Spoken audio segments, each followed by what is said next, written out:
গণ অভ্যুত্থানে আহত আমানকে তারেক রহমানের ঈদ উপহার প্রদান। বিপ্লব ইসলাম এর তথ্যচিত্রে দেখুন বিস্তারিত।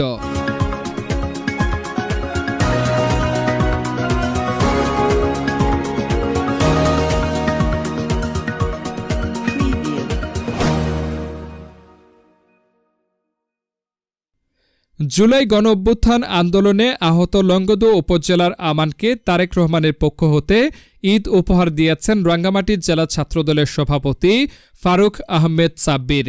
রবিবার ৩০ মার্চ লংগদু উপজেলা বিএনপির অঙ্গ ও সহযোগী সংগঠনের কার্যালয়ে গণঅভ্যুত্থানে আহত লংগদু উপজেলার আমানকে এই ঈদ উপহার পৌঁছে দিয়েছেন রাঙ্গামাটি জেলা ছাত্রদলের সভাপতি ফারুক আহমেদ সাব্বির।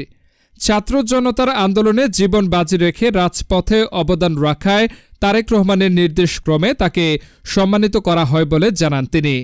এ সময় উপস্থিত ছিল লংগদু উপজেলা বিএনপির সভাপতি তোফাজ্জল হোসেন, সাধারণ সম্পাদক আবুল কালাম আজাদ, জেলা বিএনপির সদস্য শাহ আলম মুরাদ, উপজেলা বিএনপির যুগ্ম আহ্বায়ক আব্দুল হালিম, স্বেচ্ছাসেবক দলের আহ্বায়ক তরিকুল ইসলাম তারা, সদস্য সচিব তরিকুল ইসলাম তুহিন, জেলা স্বেচ্ছাসেবক দলের সদস্য মিজানুর রহমান বাবু, উপজেলা ছাত্র দলের আহ্বায়ক রায়হানুল হক, সদস্য সচিব তানজির হোসেন, কলেজ ছাত্রদলের আহ্বায়ক শাহাদাত হোসেন সাজ্জাদ সহ প্রমুখ। সারা বাংলাদেশে উনি যারা আন্দোলনে